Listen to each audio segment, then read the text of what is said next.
Good afternoon, everybody. It's KB5MIQ Big Boy. Got a little video we're going to try to do for this week.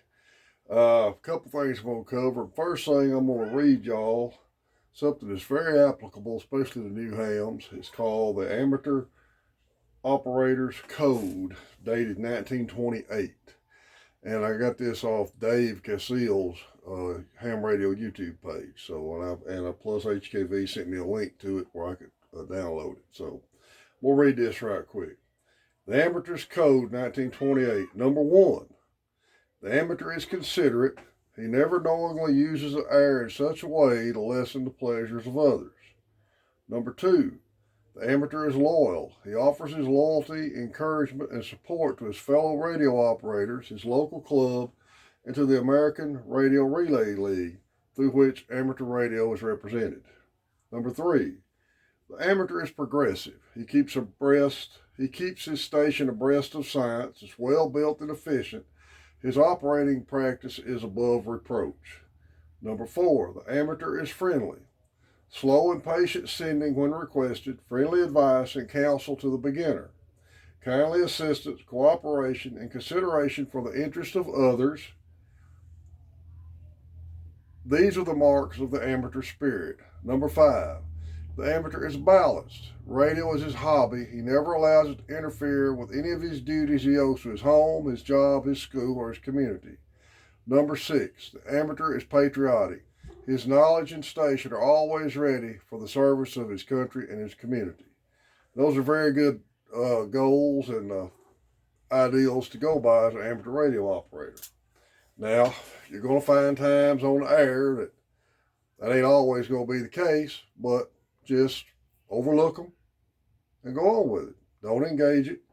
Just try to, if you follow those guidelines, especially as a new ham, you'll have a very good experience with this hobby. I assure you. Come here, ham radio cat. Come on, baby. Yep, ham radio cat's up here. Aaron, my number one fan. He hadn't been up here much here lately, but he's up here with me today. Now, gonna talk about something else right quick.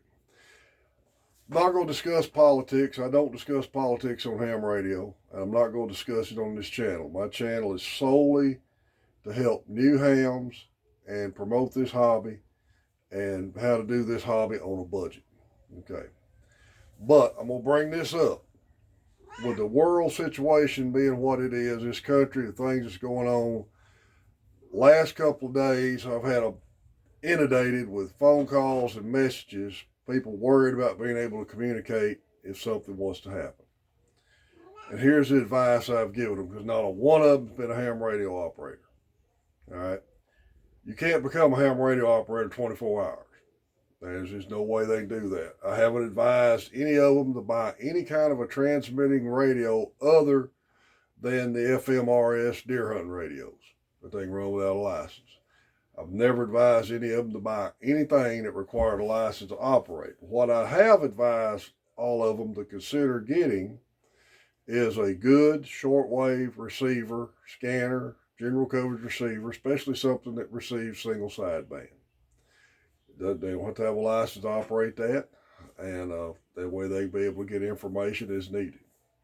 So if you're a ham radio operator in this day and time, and you're having people contact you wanting the type of information, that is my suggestion. If they need something for short range communication, the deer hunting radio is the way to go. CB radio, I've recommended CBs to people, but don't recommend them to get any kind of a transmitter that requires a license to operate, because that's just going to cause problems. Hopefully, some of them will take heed of this and get their license, and that's what I've recommended to them. If it's really interested in being able to communicate in emergency, go ahead and get your ham radio license. But this is one of them things that a lot of people today don't plan ahead, wait till the event is happening, and then decide they need something to plan for. So that's my rule of thumb is been telling everybody to get a receiver or scanner to monitor with, and they use that from now on. Hope everybody's having a great week. I've been laid up with a head cold all week. I don't have the Rona. I hadn't run any fever, but I've had a head cold sinus problem, so I'm not going to, we'll cut this kind of short. I appreciate everybody who subscribed to the channel. We hit 126 subscribers, which is pretty good for a new channel. No better than I'm able to do these things. I'm trying the best with them, trying to learn and improve my channel as much as I can. If anybody got any suggestions or subject they want to talk about, leave me a message, leave me a comment, pass the word. If you like my channel, subscribe to it, give me a like, and I can always say KB5MIQ is my call sign.